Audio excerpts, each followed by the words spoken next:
right, Jim, it's been a pleasure driving out to Tucson, finally face to face. We're meeting in person, and that's what it's all about, right?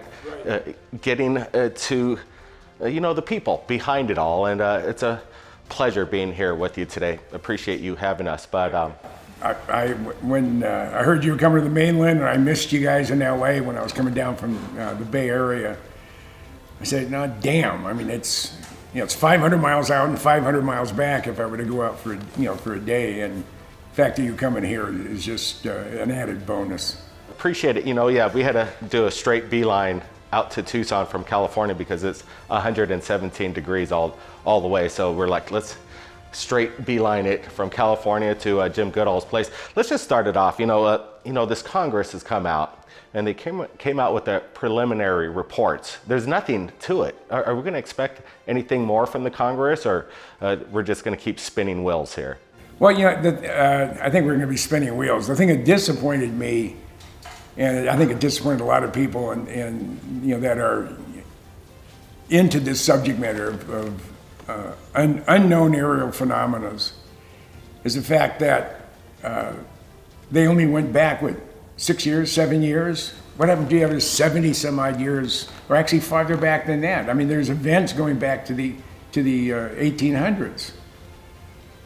And they didn't go back that far. So I'm grossly disappointed. I really thought that it would, and I think everybody was grossly disappointed. But there was going to be some real eye openers and gee whizzes and oh my God, they've been here.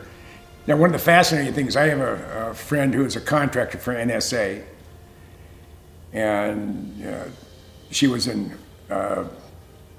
Alice Springs for a year or 2 years. And right after Tucker Carlson announced, along with the guy from the government, that we had craft that are not from this earth, I sent an email up to her and I said, hey, you believe in UFOs? And she got back to me instantly. She said, why did you see one? I said, no. I said, well, I can't comment, but they're here. Wasn't it interesting, right? They came out with a statement. Then we asked you to get in touch with Bob Lazar for a Countdown to Disclosure documentary. You got him on the phone, and immediately he said that they're not going to let it stand the way it is. And basically the next day, the New York Times retracted their statement, and voila, it was basically like Roswell 47 all over again on how they just covered up the story and squashed it. But it is crazy, right? That they're dismissing all this evidence from decades ago. And people in this field of ufology are not happy about just dismissing all this evidence. Why are they just throwing it all away, in your opinion? Well, it was like the SR-71 flight that Dave Fruhoff chased a UFO. He was there in the far western Pacific. And he thought it was another Blackbird. And they contacted us through secure voice, the command post at Kadena. He said, no, you're up there by yourself. I said, no, I'm gonna go take a closer look. And this thing outran him. I mean, he's doing 2,100 miles an hour at 84,000 feet, and this thing leaves him like he's headed in the other direction. And eventually ended up being a facility manager at Area 51 when he retired from the Air Force. And then he started doing some investigating once he was there. He knew most everybody. Because when you're in the black secret community, it's a fairly small group of people. They tend to congregate together, and if you have a real high security clearance, you can get jobs or go into places that the general public would never dream of. And Dave never thought that he would get a job at Area 51 as facility manager. He was also responsible for all the non-program aircraft. But I interviewed him specifically because he was a student pilot when an SR-71 had a total electrical failure, and he had to bail out. He and the instructor pilot were about 5 miles north of the runway at Beale.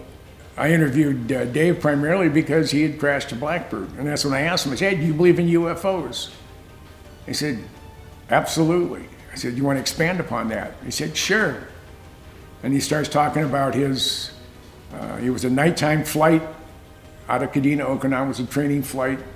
says about 11:30 at night, 3/4 moon off to the port side of the airplane. He's going straight, and he gets a glint off of something metallic. It has edges. It's not smooth. It has edges. And that's when he contacted Cadena on secure voice. They said, "Do we have another bird up?" He said, "No, you're up there by yourself." He said, No, I'm not. I'm gonna go take a closer look." So the Blackbird at speed and altitude, we're talking about 78,000 feet at Mach 2.7. It's in minimal burner, afterburner. You can actually come out of afterburner, you'll still stay supersonic. Not necessarily Mach 3, but it'll be at least Mach 1.5, 1.8. So he sees the object, he decides he's gonna get a closer look. So he advances the throttles. It's about a 10-degree bank as he's starting to climb. Now, he's at about 78,000 feet. The object is 85,000 feet or so, about 5 or 6 miles away. So he's gradually getting up to it. And about the same time, his backseater said, "Hey, Dave, we have company." He said, "Yeah, I know. I'm going to go take a closer look." And he figured he was still a couple thousand feet below the object. You know, they were going the same speed, Mach 2.9, Mach 3. As he got closer, this thing took off at about a 30-degree angle of attack and left him like he was heading the other direction. Now, this was 1972. In 1980, he retired from the Air Force, and that's when he got the job at Area 51. So what you're saying is basically a repeat, a sequel to what happened with the Nimitz. You know, the Tic Tac, David Fravor's testimony of this unknown object approaching fighter pilots, and then something engaging and taking off at an extraordinary rate of speed that seems to defy physics, right? So what do you think these are? Extraterrestrial in nature, or maybe a black ops kind of project, you know, testing their capabilities against our fighter fighters? I know too many people that work in black programs, classified programs. I've asked them. I asked the vice president general manager of the Lockheed Skunk Works. We're taking a limousine from Site 2, or from Site 10 over to Site 2 at Air Force Plant 42 in Palmdale to see the U-2s. This was when I was doing a book signing in my newest book. It's been exposed that that's where they're developing the Tic Tac by some of our sources. Right. Yeah. If anybody is doing something like that, it would be the Skunk Works. And I got right up in Jeff Babion's face. He's that far from me. I'm looking right in his eyes. He said, "What is Lockheed's involvement in the UFO UAP area?" And that's when he told me. He says, "I have," and he said, "I'm not denying anything. I'm just telling you, I have absolutely no knowledge of anything dealing with extraterrestrial or using alien technology for propulsion systems. Doesn't mean it hasn't happened." He said, "I've only been here 2 years, or maybe I think now it's 3. And I may not be cleared for it. It may be so black that only a handful of people who are working at the test site, also known as Area 51, no one will ever say, if you're working for Lockheed or the government and you're dealing with classified programs and such, they will never say Area 51. They'll say the test site or the ranch or Watertown Strip. That's what it was called initially. But Jeff said that I do believe we're not the only ones. They said, but I have no indirect or direct knowledge of anything that Lockheed had any participation in the UFO or UAP technology. So as far as the new CEO to Lockheed Skunk Works, Jeff, he explained to you that we have no UAP affiliation. Basically what's happening in regards to the Nimitz and these engagements with these unknown phenomena, that Lockheed's kind of not involved with it. But he's also admitted maybe it's a possibility. He's only been there for 2 to 3 years. There might be different compartments to, like what you're saying is.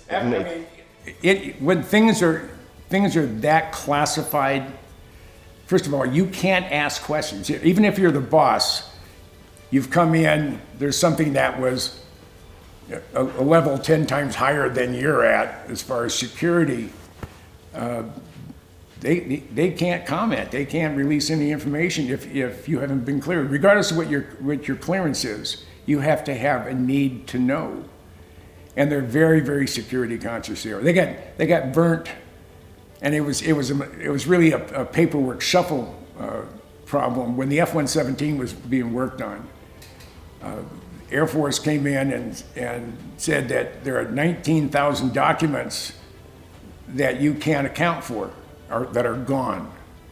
And what it turns out, they were destroyed here, the paperwork is here, the paperwork is in process, but it hadn't gotten to the Pentagon, where the Pentagon people came in and they said, I want everything that's old, everything that isn't current programs, I want it destroyed. So they're covering up the evidence. They actually, isn't this basically an illegal action, trying to, destroy the evidence that could incriminate them, or at least this seems it wasn't nefarious. It wasn't so much incriminating evidence as far as UFOs are concerned. I have a problem with UAPs. I mean, flying saucers. Yeah, obviously it's the worst terminology they could use. We went around to the public recently, asked them, do you know what a UAP is? 9 out of 10 people have no idea what we're talking about. Maybe 99 people out of 100 don't even know what a UAP is. Is it meant to, confuse the public so they could talk about this under the radar? Yeah, and the other thing is, I had 27 years of military service, but my last 21 years, I was with Minnesota Air Guard as the wing historian, as a traditional weekender. I was a weekend warrior. And my boss was a 2-star, Major General Wayne Gatlin. And I asked him one day, we were in a staff meeting, I said, General, if I was a pilot and I encountered a flying saucer, a UFO, what should I do? Now, this is the mid-'80s. He said, land the airplane, go to the Oak Club, get a stiff drink, and then go home and forget about it. Because if you mention it, if you have any indication that you chased a UFO or you saw one, and you state so in official capacity as an officer and a pilot, you've just ruined your career. So and there's no, now this is back in the 80s. There is no avenue in which, or an organization for which you can report seeing or chasing an unknown aerial phenomenon, also known as a UFO. But recently now the Air Force has been advising their pilots, if they see something, say something, report it, come forward, which is interesting. It's kind of a paradigm, but I'm not sure. The FAA pilots, they're still told to not report it to FAA and kind of go to, the infamous Robert Bigelow. It's interesting that the narrative's changed a little bit, but do you think that, why wouldn't they take it seriously? They say, go get a stiff drink, forget about it, don't even report it. When it's so incredibly amazing, the technology, what's being seen, why don't they take it seriously instead of just like saying, forget about it? Do they know something? Well, like what I was talking about last night, we were outside. Our government and the governments of the world, they may not be in the position where they can release the information. Whoever flew the UFOs in, whoever has, if they're not from here, I'm talking about not from Earth, they may have a sword over the government's head saying, you're not ready for disclosure yet, but it's coming. I mean, they, and I'm referring to the media, the typical media, they're going to ridicule and make you look like a fool. Not so much today as it was, maybe 5 years ago, but with everybody with smartphones, like the Apple i12, the Samsung whatever it was. I mean, the quality of imagery you can get out of something you stick in your back pocket is amazing. And everybody has one. So when a Tic Tac flies alongside an F-18 or flies along the Nimitz, people are going to whip out their little Apple's iPhone and start taking videos of it. And with the quality of it, and it's getting to the point where everybody has one, and they can no longer deny the fact that there's stuff out there that we can't explain. So since the Congress has basically dropped the big nothing burger, as some people are saying, like your friend Michael Stratt, it seems like the topic has just totally disappeared from the major news as of the past couple weeks since these reports. You don't see these major players that are kind of like the five talking heads. You got Lou Elizondo, Corbell, Nick Pope, Leslie Kean, Daniel Sheehan. The same people over and over saying the same thing, almost kind of like a broken record. You can see that it's scripted. The major media was all on board, all affiliates, CNN, Fox, they're kind of going along with the same narrative. When has that ever happened? So my question is, do you think it was kind of maybe a plan all along to desensitize the public in regards to this information and kind of make it kind of go away? Because we get these videos that were blurry, grainy, there's nothing to it. Now this report's out, there's nothing to it. But basically the public's fed up and they're done with the topic, it seems, at this moment. Well, back in when Spielberg was looking for money to do E.T., everybody laughed at him. They said, it's a joke. No one's going to go to that movie to see about an E.T. and a bunch of kids. And he was getting very frustrated. The Central Intelligence Agency, I don't know if they still do it, but they have an organization where they will fund operations or individuals that are bringing a message to the public that they want.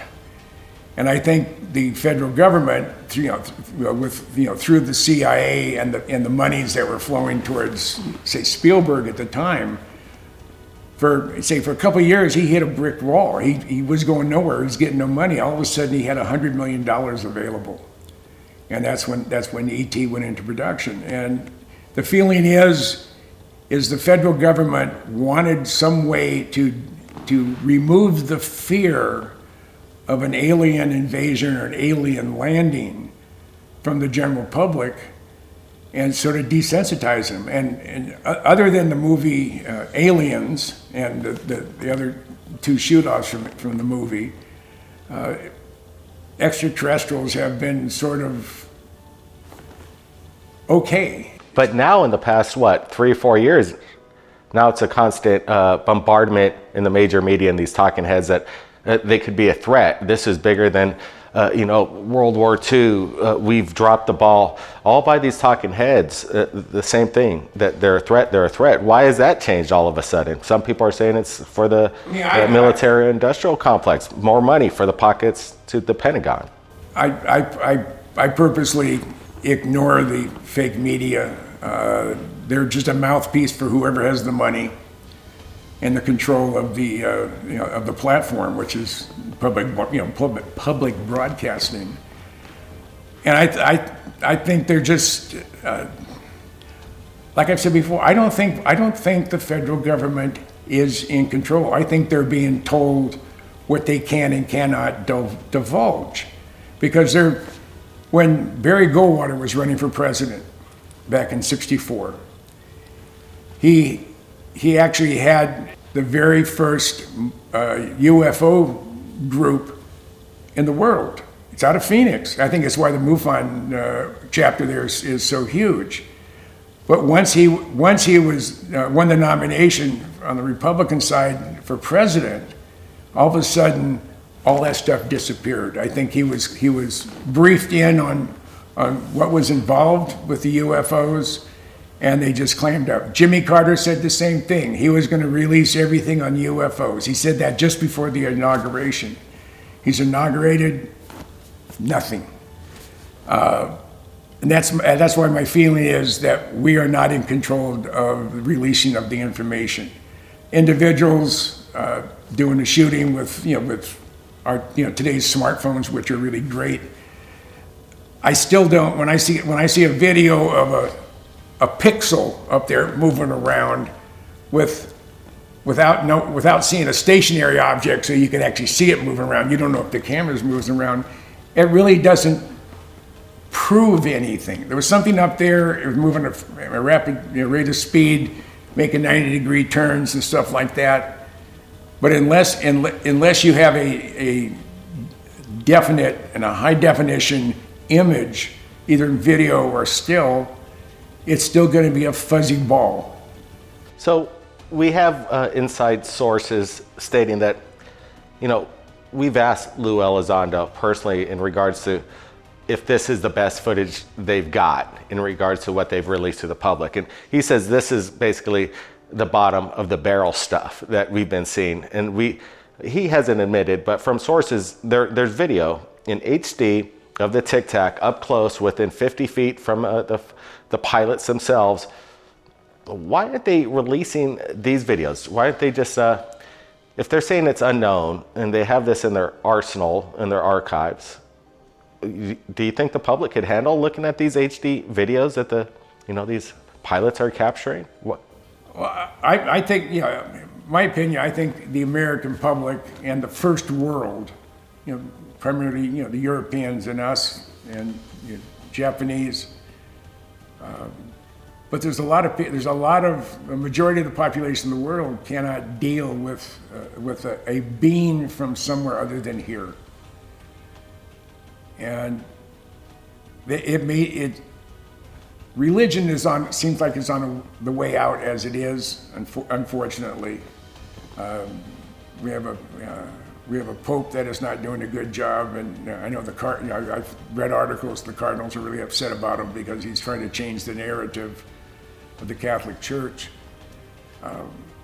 So you're saying that it's due to the religious, faith-based beliefs in different religions across the platform, across the planet, that if they bring in the fact that we're not alone, we're being visited by something in a higher intelligence than us from a different galaxy, that maybe in America we could handle it, but the rest of the world's kind of still stuck in this.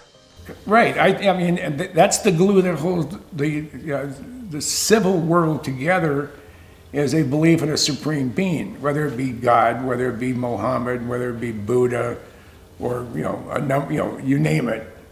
And I think if all of a sudden that glue would disappear, if the fact that everything you believed in is now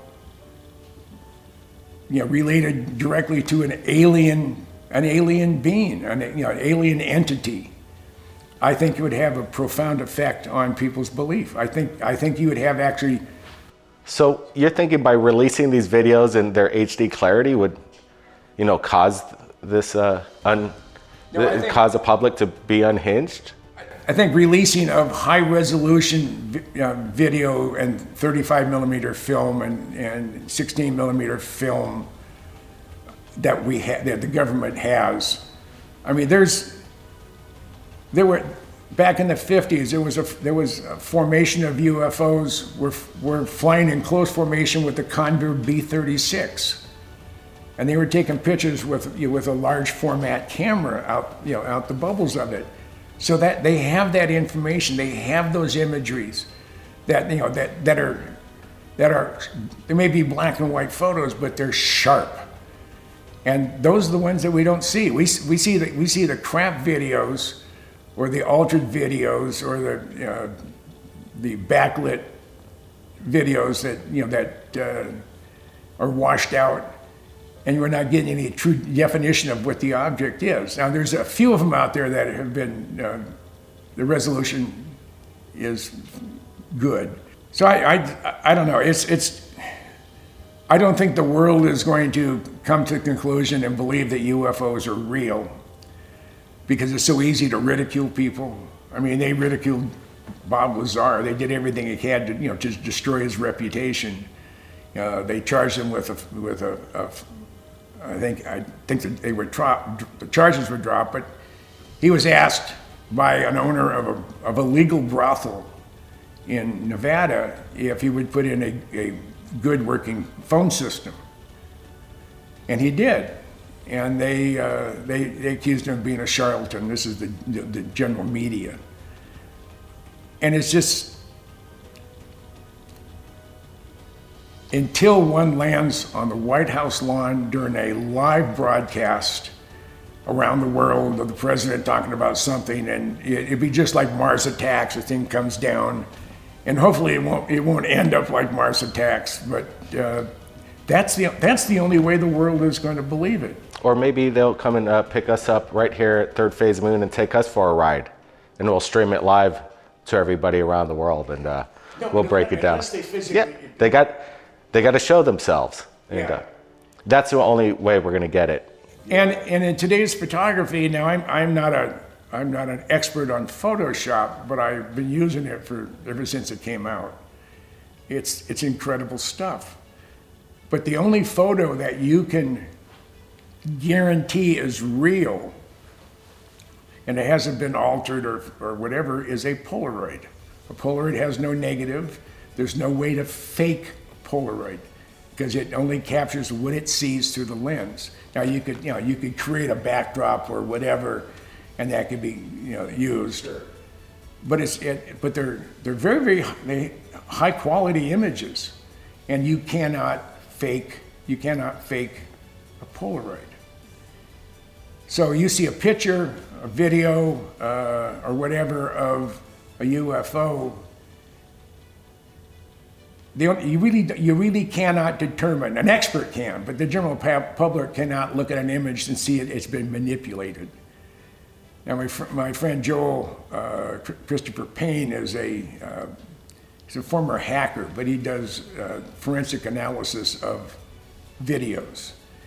And he said he has the equipment, he can look at it, and the telltales are so blatant when you have the right equipment looking at the images. He can tell if images have been faked. And that's why, for the world to believe that UAPs, UFOs, flying saucers, whatever you want to call them, the only way the world is going to believe that they're real is if one lands during a live news conference that transmitted all over the world. Something like that you can't fake. Well, that's the day we're all waiting for, and I think it's a possibility. The generation is kind of built up. I think we're in this human evolvement in history that maybe we're prepared to stream this live across the world, and everybody sees it in a blink of an eye, and we're experiencing it at the same time, in real time, across the planet. Hopefully that day comes, Jim. It's been a pleasure hanging out with you. We're going to discuss Bob Lazar in a little bit, and we're going to be showing that on Third Phase of Moon, but so far, so informative. Jim, appreciate it. It's my pleasure. Sweetie dog. You got Dad got a sweetie dog over there? Oh, who do you want? Sweetie. Oh. You want, oh, sweetie, sweetie.